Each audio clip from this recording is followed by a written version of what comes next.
अस्सलाम वालेकुम जी, आपका होस्ट सैयद अहमद आपकी खिदमत है। हमारा यूट्यूब और फेसबुक चैनल यह है पाकिस्तान देख रहे हैं लाखों करोड़ों दोस्तों मोहम्मद मुस्तफ़ा सल्लल्लाहु अलैहि वसल्लम और आले मोहम्मद पर अटक जेल के मतलब मैंने इमरान अहमद खान नसर के मतलब आपको काफ़ी कुछ बताया कि किस तरह उनके एंट्रेंस पे स्लोगन बुलंद हुए, किस तरह नारे फलक शगाफ नारे बुलंद हुए, और फिर उसके बाद मैंने आपको बताया कि किस तरह 85 से 86 लोगों को जो वहाँ पे कैदी थे और 9 मई के वाक़त में लोग जो शामिल थे उनको मुख्तलिफ पाकिस्तान की जेलों के अंदर ट्रांसफ़र किया गया। उसके बाद फिर मैंने आपको खबर दी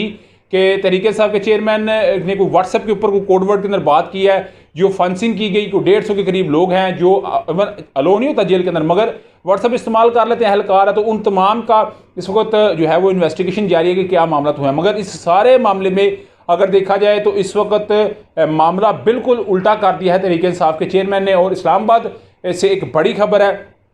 वो मैंने आपके साथ डिस्कस करनी है। मगर इस वक्त अगर मैं बताऊं तो ये हुकूमत बिल्कुल अपने अयाम पूरे करने के बाद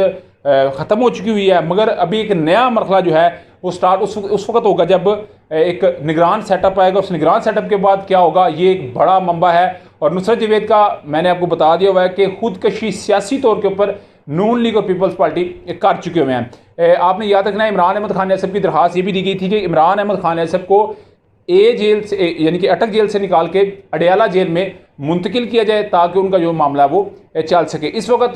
जो है वो तहरीक इंसाफ के चेयरमैन के लिए आप जानते हैं कि कानून के अंदर एक वर्ड याद रखेगा, क्योंकि पाकिस्तान के अंदर इस वक्त लाकानूनियत है। कानून के अंदर एक वर्ड है कि अगर एक FIR है तो पूरे पाकिस्तान में एक जगह दर्ज हो सकती है, यानी कि एक ही जो आपका कसूर है उसकी FIR मुख्तलिफ जगह पे दर्ज नहीं हो सकती। तो एक FIR पे एक वंस टाइम सजा हो सकती है, क्योंकि चीफ जस्टिस आमर फरूक साहब ने बाकायदा तौर के ऊपर कल अपनी जो वर्डिंग थी उसके अंदर ये अल्फाज अदा किए थे कि आसिफ अली जरदारी साहब के केस में ये बात हो चुकी हुई है कि एक ही मुकदमे में एक दफ़ा सजा हो सकती है, या जिसको सजा सुना दी गई हो पहले उसका वो टेन्योर मुकम्मल होता है। मगर आप जानते हैं तोशाहाना केस का मामला था अक्टूबर 2022 के अंदर तहरीक इंसाफ के चेयरमैन को जो है वो उनको एक दफ़ा उस मामले के अंदर सजा दी गई, और आप जानते हैं उनकी एक नाहली हुई, फिर एक सीट कुरम NA 95 की उन्हें 95 की रखनी पड़ी। फिर उसके बाद 5 अगस्त को उनको गिरफ्तार कर लिया गया, और इमरान अहमद खान नसब ने नैब के अंदर तोशाहाना रेफरेंस के लिए अपनी ज़मानत दायर कर रखी थी। इस ज़मानत की अदम पैरवी पर नैब ने उनकी ज़मानत मनसूख कर दी है, और इस वक्त इतलात ये है कि उनकी गिरफ्तारी अटक जेल के अंदर मजीद नैब के केस में भी हो सकती है। भाई पैरवी किस तरह करें? पैरवी तो उस तरह करें कि जब वो मौजूद हों, जब वो मौजूद ही को नहीं तो फिर किस चीज़ की पैरवी और किस तरह वो केस को लेकर आगे चल सकते हैं। आप उनके वकला के ऊपर मुकदमात काट रहे हैं, आप उनके वकला को 8 से 9 घंटे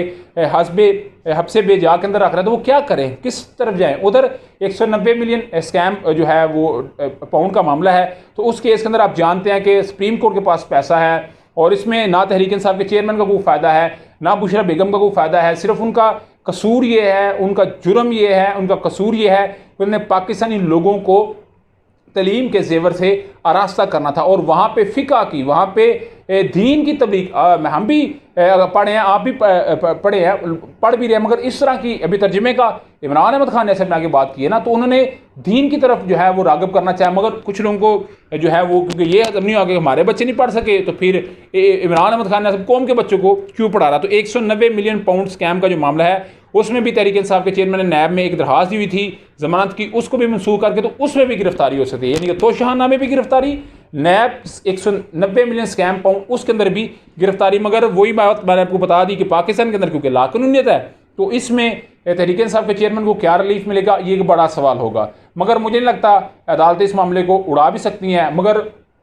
आपने याद रखना है कि ख्वाजा अरस और लतीफ़ खोसा ने इस केस में कोई जान नहीं छोड़ी, इस केस को उड़ा कर रख दिया हुआ है। हुमायूं दिलावर साहब का जाने का मकसद भी ये था कि उसके बाद कोई इसको चैलेंज भी ना कर सके, क्योंकि अभी इस्लामाबाद हाई कोर्ट के अंदर चैलेंज है। तो ख्वाजा अरस साहब की तरह मैं भी ये बात कहूँगा कि जो केस 6 माह में ख़त्म होना है वो 2 दिनों में मुका के कल मुका दें और तहरीक इंसाफ के चेयरमैन को घर भेजें, क्योंकि इस वक्त ज़मान पार्क के अंदर भी एक ऑपरेशन है जारी है, मुतलका इंतज़ामिया ने ऑपरेशन किया, और आप जानते हैं वो जो ब्लॉक पड़े होते हैं जो सीमेंट के होते हैं, जो तहरीक इंसाफ के, हमने भी 1-2 दफ़ा जाकर वहाँ पे मैंने देखा है, सारे मामला को देखा है, तो उसको भी हटा दिया गया, इंतज़ामिया उठा के ले गया है, क्लीन ऑपरेशन कर लिया है। तो वैसे भी तहरीक इंसाफ के चेयरमैन कौन से वहाँ पे हैं, और हमेशा ही उस वक्त करते हैं जब ये अपने घर से बाहर होते हैं। तो बुशरा बेगम आज 190 मिलियन स्कैम पाउंड के अंदर इस्लामाबाद के अंदर है, मगर एक अच्छी खुशखबरी ये भी है पाकिस्तान तहरीक इंसाफ के लोगों के लिए कि उनकी ज़मानत मंजूर कर ली गई है, उनको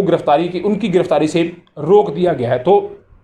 ये कुछ अपडेट थी मगर लम्हा इसके ऊपर आपको अपडेट करेंगे। अभी तक व्लॉग तब तक अपडेट्स व्लॉग की वीडियो पसंद आए फिर चैनल को लाइक सब्सक्राइब अपने दोस्तों से शेयर कर दीजिएगा। नेक्स्ट वीडियो के लिए होस्ट पे जल्दी अल्लाह ताला हमें नासरो। अस्सलाम वालेकुम।